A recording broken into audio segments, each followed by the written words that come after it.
स्वास्थ्य इतना ज़रूरी है स्तंभ के रूप में हमारे विकसित भारत के लिए कि हमारी सरकार ने तय किया कि अगर हमें विकसित भारत बनाना है तो स्वास्थ्य एक सामान्य व्यक्ति के लिए सुलभ होना चाहिए, स्वास्थ्य किफ़ायती होना चाहिए और क्वालिटी होना चाहिए। जो पहले 12% पे थे वो घटकर 5% पर आ गए हैं, जो 5% पे थे वो 0% पर आ गए हैं। बहुत सारी दवाएं होती हैं जो हमें रोज़मर्रा में चाहिए होती हैं। डायबिटीज़ की दवा है, कैंसर की है, रेयर डिजीज़ेस की है। तो इस तरीके की तमाम बीमारियां होती हैं जिनकी दवाएं आज इसका GST 2.0 से जिनके दाम घट गए हैं। अभी कुछ ऐसे फर्टिलाइजर्स हैं जिन्हें हम इंपोर्ट करते हैं। तो फर्टिलाइजर्स में अगर हमें आत्मनिर्भर बनना है, उस दिशा में हमारे मंत्रालय ने, हमारे विभाग ने बहुत सारे कदम उठाए। जिस भी फर्टिलाइजर की, यूरिया हो, DAP हो, MOP हो, NPK हो, जिस भी फर्टिलाइजर की जरूरत जितनी भी क्वांटिटी में जिस भी राज्य में है, हम उसे पहुंचा रहे हैं। पूरा देश जो है वो नेक्स्ट जनरेशन GST का उत्सव मना रहा है। अभी जब हम बात कर रहे हैं तो नवरात्रों का पावन उत्सव भी जो है वो चल रहा है। सब जो हैं, सभी दरें जो हैं वो कम हो गई हैं। हमारे साथ आज बहुत स्पेशल गेस्ट हैं अनुप्रिया पटेल जी, जो मिनिस्ट्री ऑफ हेल्थ और फैमिली वेलफेयर की भी मंत्री हैं और साथ में केमिकल्स एंड फर्टिलाइजर्स की भी हैं। मैम, शुक्रिया जनसत्ता से बात करने के लिए। सबसे बड़ी प्रायोरिटी कोविड के बाद हम सब के लिए हेल्थ है, अपना स्वास्थ्य है। तो GST आपको क्या लगता है जैसे, क्योंकि दरें हर एक जगह कम की गई हैं, तो कहाँ मदद करेंगी कॉमन आदमी को GST कट्स के बाद? सबसे पहले तो जनसत्ता के माध्यम से मैं सभी व्यूअर्स को नवरात्रि की बहुत सारी शुभकामनाएं देती हूँ। और GST पर हमारे प्रधानमंत्री जी ने एक बहुत बड़ा तोहफा दिया है GST 2.0 के रूप में। आज से हम GST बचत उत्सव भी मना रहे हैं। और वैसे तो ये बचत उत्सव हमें बहुत सारे चीज़ों में फ़ायदा पहुंचा रहा है, लेकिन अगर मैं स्वास्थ्य की बात करूं, आप कह रहे हो कि कोरोना ने हमें एहसास कराया, ये बात सही है। तो स्वास्थ्य इतना ज़रूरी है स्तंभ के रूप में हमारे विकसित भारत के लिए कि हमारी सरकार ने तय किया कि अगर हमें विकसित भारत बनाना है तो स्वास्थ्य एक सामान्य व्यक्ति के लिए सुलभ होना चाहिए, स्वास्थ्य किफ़ायती होना चाहिए और क्वालिटी होना चाहिए। तो अगर GST 2.0 की बात करें तो हमारी इसमें कोशिश रही है कि सुलभ और किफ़ायती स्वास्थ्य सेवा मिल सके। और इसके लिए जैसे GST में अब हमारे 2 स्लैब्स रह गए हैं, 5% का, 12% का। तो बहुत सारे हमारे ऐसी दवाएं या मेडिकल उपकरण जो पहले 12% पे थे वो घटकर 5% पर आ गए हैं, जो 5% पे थे वो 0% पर आ गए हैं। तो बहुत सारी दवाएं होती हैं जो हमें रोज़मर्रा में चाहिए होती हैं। डायबिटीज़ की दवा है, कैंसर की है, रेयर डिजीज़ेस की है। तो इस तरीके की तमाम बीमारियां होती हैं जिनकी दवाएं आज इसका GST 2.0 से जिनके दाम घट गए हैं। इतना ही नहीं, डायग्नोस्टिक पे लोगों का जांच पर बहुत बड़ा खर्च होता है। तो अब ये डायग्नोस्टिक पे भी दाम घटा दिए गए हैं, उस पर भी टैक्स कम हो गया है। उसके लिए जो तमाम रेजेंट्स आते हैं उसका भी दाम कम हो गया है। बहुत सारे हमारे ब्लड शुगर को, BP को मॉनिटर करने वाली जो डिवाइसेस होती हैं उसको भी कम कर दिया गया है। और सबसे बड़ी बात, बहुत सारे लोग हमारे देश में स्वास्थ्य बीमा नहीं लेते। उनको लगता है कि प्रीमियम बहुत हाई है और तमाम चीजें हैं। तो हेल्थ इंश्योरेंस पे और लाइफ इंश्योरेंस पे भी इसको घटा दिया गया है। तो अगर स्वास्थ्य की दृष्टि से मैं देखूं तो आम आदमी के लिए बहुत बड़ी राहत है। हमारी सरकार चाहती है देश का हर नागरिक स्वस्थ हो और उसके लिए स्वास्थ्य सेवाएं सुलभता से उपलब्ध हो, किफायती रूप में उपलब्ध हो। और उस दिशा में मैं समझती हूँ कि एक बहुत ठोस कदम है। जो फर्टिलाइजर इंडस्ट्री है, प्रधानमंत्री भी उसे आत्मनिर्भरता के ऊपर जो है फोकस करते रहते हैं। अब GST कट्स के बाद तो और फायदा होगा फार्मर्स को। आप इसे कैसे देखती हैं, क्योंकि आप इसकी भी मंत्री हैं? देखिए, प्रधानमंत्री जी ने कहा है कि विकसित भारत बनाना है तो हमें आत्मनिर्भरता का रास्ता अपनाना होगा। तो ये आत्मनिर्भरता का रास्ता हमें हर क्षेत्र में अपनाना है। और हमारे देश में ये कृषि प्रधान देश है। किसान की सबसे बड़ी जरूरत है उर्वरक। तो फर्टिलाइजर के क्षेत्र में भी हमें आत्मनिर्भर होना है। अभी कुछ ऐसे फर्टिलाइजर्स हैं जिन्हें हम इंपोर्ट करते हैं। तो फर्टिलाइजर्स में अगर हमें आत्मनिर्भर बनना है, उस दिशा में हमारे मंत्रालय ने, हमारे विभाग ने बहुत सारे कदम उठाए हैं। 2012-13 में हमारी जो न्यू इन्वेस्टमेंट पॉलिसी थी, उसके तहत 6 ऐसे हमारे यूरिया प्लांट्स हैं जिसमें हमने इन्वेस्टमेंट करी और 6 प्लांट्स हम सेटअप कर रहे हैं, जिसमें आपको जानकारी होगी कि हम तेलंगाना से लेकर जो हमारा गोरखपुर है, सिंदरी है, बरौनी है, ये हमारे 4 प्लांट्स हैं जो जेवीसी में सेटअप हो रहे हैं। इसके अलावा 2 हमारे राजस्थान और पश्चिम बंगाल में भी सेटअप हो रहे हैं। इसके अलावा हमने जो तालचर फर्टिलाइजर प्लांट है उसको भी नए तरीके से सेटअप करने के लिए ग्रीनफील्ड इन्वेस्टमेंट के रूप में हमने तैयार किया है, जिसमें 12.7 lakh metric ton per annum इतना हमारा प्रोडक्शन होगा। नामरूप आसाम में भी आपने बजट में घोषणा सुनी होगी, हमारी कैबिनेट ने निर्णय किया है कि एक नया हमारा अमोनिया यूरिया कॉम्प्लेक्स वहां भी बनकर तैयार हो रहा है। और नई यूरिया पॉलिसी के तहत जो हम 2015 में लेकर आए हैं, हमारे 25 ऐसे existing gas based urea plants हैं जिनमें हम एडिशनल अतिरिक्त प्रोडक्शन करने की कोशिश कर रहे हैं।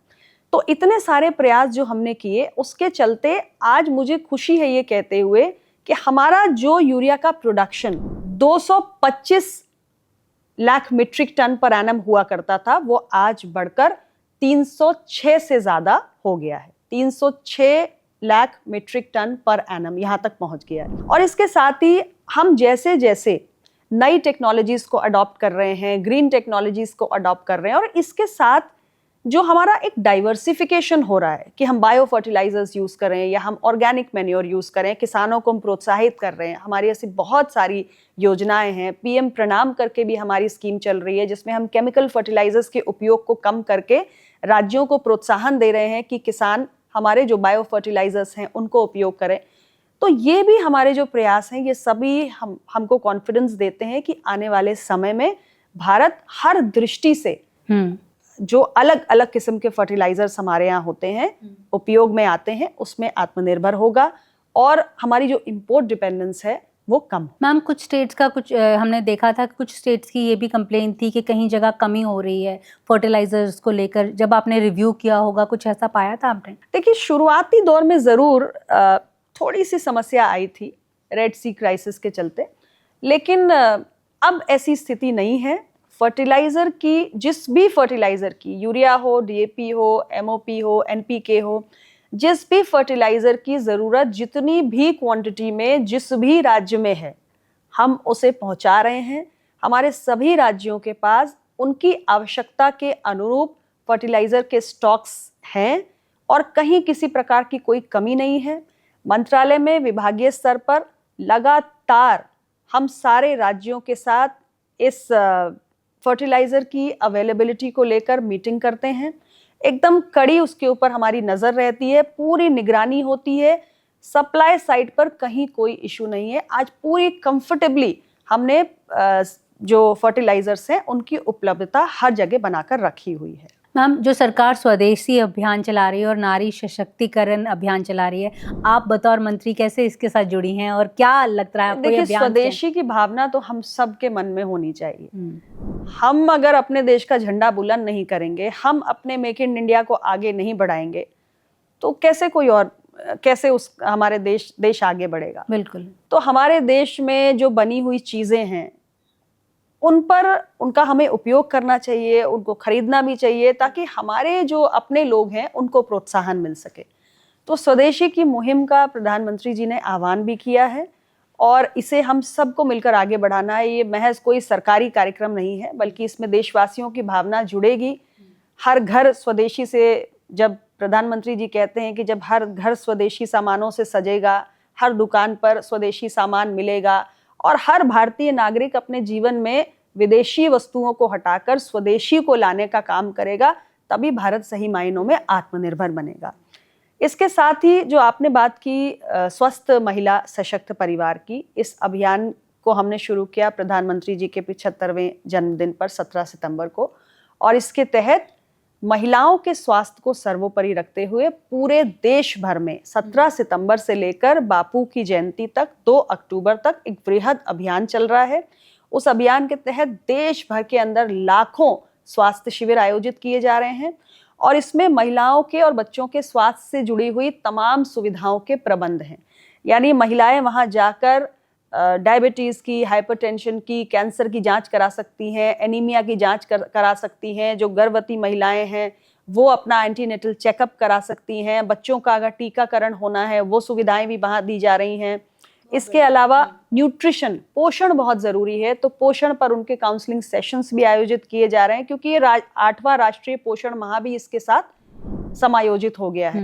तो पोषण संबंधी उनको मार्गदर्शन भी मिल रहा है, दवाएं मुफ्त मिल रही हैं, निशुल्क है, पूरा 1 रुपया खर्च नहीं करना है, और कुल मिलाकर महिलाओं को बेहतर स्वास्थ्य सुविधा मिले, ताकि महिलाएं हमारी स्वस्थ हों।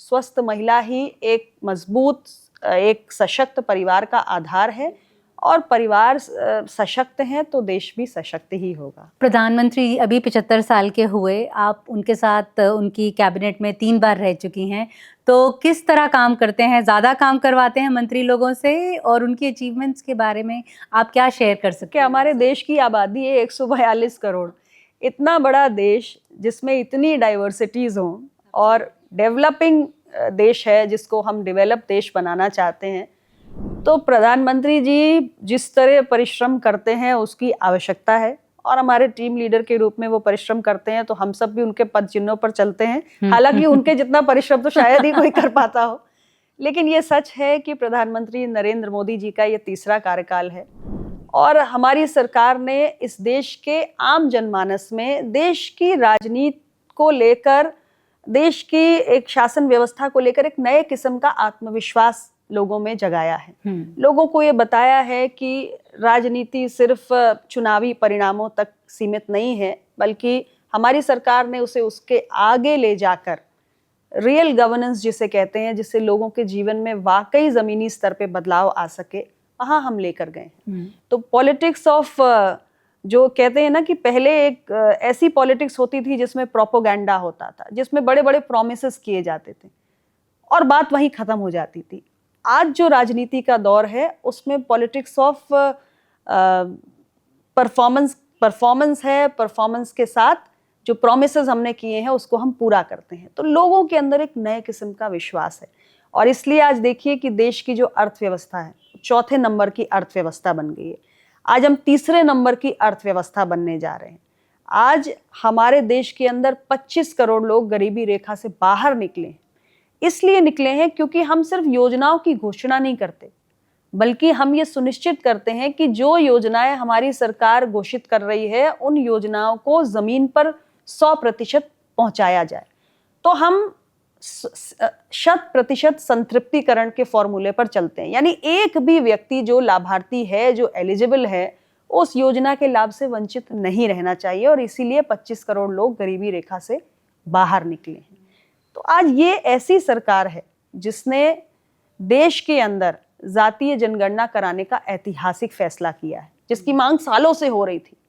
सालों से इस देश के अंदर मांग उठ रही थी, लेकिन किसी ने भी सुनवाई नहीं की। ये हमारी सरकार है जिसने ये दृढ़ संकल्प किया कि देश के अंदर जातिगत जनगणना होगी, और तमाम जो हमारे वंचित, कमजोर, दबे कुचले लोग हैं, जिन तक विकास की रोशनी आज तक नहीं पहुंच पाई है, इस जनगणना के माध्यम से जब हमारे पास सही आंकड़े आएंगे तो उन आंकड़ों का हम अध्ययन करेंगे, उसके आधार पे हमारी नीतियों में जो सुधार करने की आवश्यकता है वो करेंगे, और हमारी कोशिश होगी कि सरकार की विकास योजनाओं का उनको फिर से हम रीफ्रेम करते हुए जो सबसे ज्यादा वंचित हैं, जिन्हें सबसे ज्यादा इसकी जरूरत है, उन तक इसको पहुंचाया जाए। तो इस दृष्टि से प्रधानमंत्री नरेंद्र मोदी जी का जो कार्यकाल रहा है उसमें देश की तमाम उपलब्धियां हैं।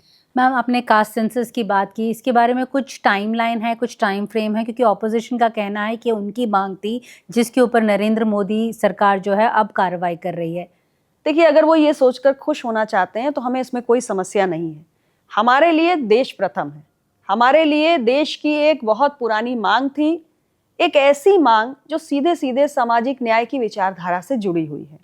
तो हमें खुशी है कि हमें ये करने का अवसर मिला है, क्योंकि अवसर तो आपके पास भी था जब आपकी सरकार थी, लेकिन आपने साहस नहीं दिखाया। आप साहस नहीं जुटा पाए कि आप देश में जातिगत जनगणना करवाएं, और ये हमारा सौभाग्य है कि देश की जनता ने हमें अवसर दिया और हम देश के अंदर जातिगत जनगणना कराने जा रहे हैं। इस जनगणना के माध्यम से हमारा पूरा प्लान भी हमारे आ चुका है देश की जनता के सामने। 2 चरणों में ये जनगणना होने जा रही है। आधे राज्यों की हमारी 2026 में शुरू होगी और बाकी की 2027 की शुरुआत में। तो पूरा टाइम फ्रेम भी आज देश के सामने है, और हमारी सरकार का रिकॉर्ड है जो हम कहते हैं वो हम करते हैं, वी वॉक द टॉक। बिल्कुल मैम, पॉलिटिक्स जिस तरह से बदल रहा है, राजनीति जिस तरह से बदल रही है, कई कई जगह हम देख रहे हैं जिस तरह से रैलीज में महिलाओं के बारे में अभद्र भाषा जो है इस्तेमाल होती है, खास करके अभी जो बिहार में प्रधानमंत्री की माताजी के बारे में भी बोला गया। आप बतौर एक महिला मंत्री, आप इसे किस तरह से देखती हैं कि राजनीति कैसे बदल रही है? पहले तो मैं इस कृत्य की घोर निंदा करती हूँ कड़े शब्दों में, और ये मसला महज माननीय प्रधानमंत्री जी की माता जी का नहीं है। मैं कहती हूँ कि किसी भी महिला के लिए, हम में से किसी की भी माता हो सकती है, एक माँ को राजनीति में घसीटना और उन पर इस तरीके के अपमानजनक टिप्पणी करना, एक AI जनरेटेड वीडियो को आप अपने पार्टी के सोशल मीडिया हैंडल पे डालते हैं, मुझे लगता है कि ऐसी पार्टियों को आत्ममंथन करना चाहिए कि आपकी राजनीति क्या है। आपकी राजनीति यदि विचारधारा पर आधारित है, देश को कहीं लेकर जाना चाहती है, तो ये सब मसलों के लिए कैसे आपने इसको कैसे अपने पार्टी में अनुमति दे दी। तो निश्चित रूप से हम सभी के लिए चिंतन का विषय है कि हमारे यहाँ पॉलिटिकल पार्टीज के लीडर जिनसे हम ये आशा रखते हैं कि देश को आगे लेकर जाएंगे, लोकतंत्र को मजबूत बनाएंगे, यदि माँ के प्रति, माँ तो श्रद्धा का केंद्र होती है, महिला के प्रति आपकी इतनी छोटी और ओछी सोच है, तो ऐसी पार्टियों से हम कैसे उम्मीद कर सकते हैं कि ये देश को कोई नई राह दिखा सकते हैं। ये सोचने लायक बात है। राजनीति में शुचिता, राजनीति में गरिमा एक बहुत बड़ा विषय है। बिल्कुल बिल्कुल। जैसे वोट चोरी का जो एक अभियान है वो नेशनल मीडिया और इंटरनेशनल मीडिया में काफ़ी ट्रेंड कर रहा है। आपको क्या लगता है कि ज़मीन पर, मतलब आप भी देखती हैं, पढ़ती हैं, कि इसका कुछ फ़र्क पड़ेगा बिहार इलेक्शंस में या कहीं और? देखिए, इसका कहीं कोई असर नहीं है। ये एक जो माननीय राहुल गांधी जी कहते थे कि हम मोहब्बत की दुकान चलाते हैं, मुझे लगता है कि वो झूठ, फरेब और भ्रम की दुकान चलाते हैं और हर चुनाव के साथ एक नया झूठ ये कहीं से आविष्कार हो जाता है उसका। तो 2024 में उन्होंने एक झूठ का आविष्कार किया, एक भ्रम फैलाया संविधान को लेकर, आरक्षण को लेकर, और उन्हें थोड़ा सा लाभ हो गया। कुछ हमारे मतदाता बंधु भ्रमित हो गए, तो उन्हें लगा कि ये तो स्ट्रैटेजी हमारी सही काम कर गई। तो अब उन्हें लगता है कि हर चुनाव में हम ऐसा कोई मसला खड़ा कर देते हैं जिससे जनता भ्रमित हो जाए और इसी बहाने कुछ ना कुछ हमारा उद्धार हो जाएगा, क्योंकि अदरवाइज तो कल्याण हो नहीं रहा है इनका। जितने भी हमारे विपक्ष के साथी हैं, आप एक चुनाव के बाद दूसरे चुनाव में देखिए, लगातार एक के बाद दूसरा चुनाव हारते चले जा रहे हैं। तो इनके हौसले पस्त हैं, इनके अंदर बहुत निराशा है, ये क्लूलेस है, इन्हें समझ में नहीं आ रहा है क्या करें। तो ऐसी परिस्थितियों में इन्हें लगता है कि शायद भ्रम का एक वातावरण खड़ा करके कोई चुनावी लाभ लिया जा सकता है। जो SIR का मुद्दा है उसे लेकर भी विपक्ष काफ़ी हावी रहा पार्लियामेंट सेशन के दौरान भी। आपको क्या लगता है कि जो टाइमिंग को लेकर सवाल बार बार उठाया जा रहा है, ये सही है या गलत है? नहीं, मुझे सबसे पहले तो संसद का जो इतना वक्त बर्बाद किया जाता है ये चिंताजनक है। संसद चर्चा के लिए होती है। मैं समझ सकती हूँ कि एक दिन, 2 दिन प्रतीकात्मक आप एक संदेश देने के लिए विपक्ष के रूप में आप हंगामा करें, संसद ना चलने दें। बिल्कुल, हाँ। लेकिन लगातार पूरा सत्र आप संसद ना चलने दें, संसद को बाधित कर दें, संसद में हंगामा करें, तो ये स्वीकार्य नहीं है। लोकतंत्र में संसद इसीलिए है कि आप चर्चा करें, आपके जो भी विषय है आप रखिए, सरकार अपना पक्ष रखेगी, आप अपने सवालों को उठाइए, सरकार से सवाल पूछिए। लेकिन संसद नहीं चलने देने की जो एक पद्धति अपनाई जा रही है, मुझे लगता है कि ये बहुत ही विचारणीय विषय है। और जहां तक समय की बात है, तो मैं यही कहूंगी कि अभी इलेक्शन कमीशन ने अपना जो रिव्यू है वो पूरा कर लिया है और मतदाता सूची प्रकाशित होने जा रही है इस माह के अंत तक, और उसके बाद चुनाव जो होने हैं वो लगभग नवंबर में होने हैं, तो उसके बीच में एक लंबा समय है। तो मतदाता सूची को लेकर किसी भी प्रकार की कोई आपत्ति है तो मुझे लगता है पर्याप्त समय है, उसे दर्ज कराया जा सकता है। मैम, विपक्ष का ये भी कहना है कि जो एलाइज हैं, जो NDA के एलाइज हैं, खास करके अगर हम यूपी की बात करें, उत्तर प्रदेश की बात करें, तो जो भारतीय जनता पार्टी है वो अपने एलाइज को 2027 तक खत्म कर देगी। आपकी क्या राय है इस पर? देखिए, एलाइज आज हमारे यहाँ यूपी में हम 5 लोग हैं। भारतीय जनता पार्टी है, हमारे साथ डॉक्टर संजय निषाद जी की पार्टी है, ओम प्रकाश राजभर जी की पार्टी, एक नए साथी जुड़ गए हैं। हमारे साथ आरएलडी जुड़ गई है जो इनके साथ हुआ करती थी।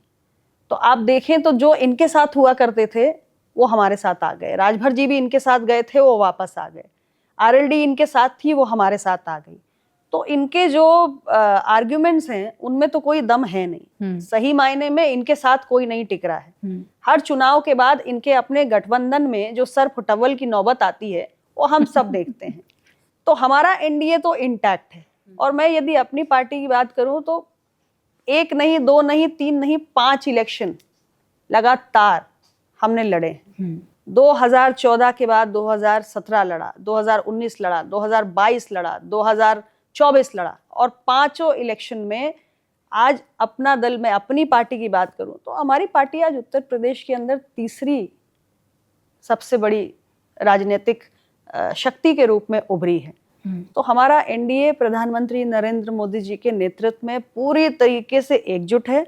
आप चिंता अपनी करिए, आपके साथी आपको छोड़ के भाग रहे हैं। 2024 के लोकसभा चुनावों के बाद ये बोला जा रहा था कि समाजवादी पार्टी जो है वो अपना बेस बढ़ाती जा रही है उत्तर प्रदेश में, तो इसके बारे में क्या आपकी राय है? देखिए, वैसे तो 2027 के चुनावी परिणाम इन बातों का पूरा जवाब दे ही देंगे, लेकिन मैं इतना ही कहना चाहूंगी कि अगर आप लगातार पिछले कुछ चुनाव में परफॉर्मेंस देख लीजिए, एक 2024 का चुनाव जरूर हम हटा सकते हैं जिसमें इन्हें बढ़त मिली, क्योंकि एक बहुत बड़ा भ्रम, एक ऐसा विषय जो बहुत बड़े वर्ग की भावनाओं से जुड़ा हुआ है, एक संवेदनशील विषय है, उस विषय को लेकर इन्होंने बड़ी चालाकी से एक भ्रम की स्थिति पैदा की कि संविधान बदल जाएगा, आरक्षण की व्यवस्था खत्म हो जाएगी, पिछड़े, दलित, आदिवासी, इन सबको जो संविधान ने अधिकार दिया है वो चला जाएगा।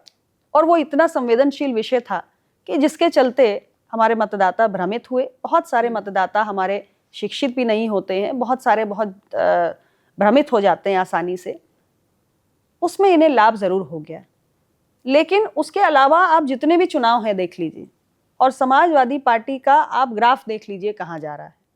तो मुझे लगता है कि निश्चित रूप से 2027 का जो चुनाव है, ये भले ही ऐसा माहौल बनाने की कोशिश करें कि हमारा बड़ा विस्तार हो रहा है और 2027 में तो हमारी लहर खड़ी होने वाली है, लेकिन सच ये है कि एनडीए गठबंधन लोगों के दिलों में है।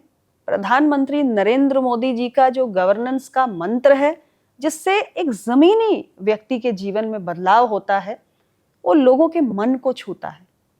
और हम तो जमीन पर जाने वाले लोग हैं।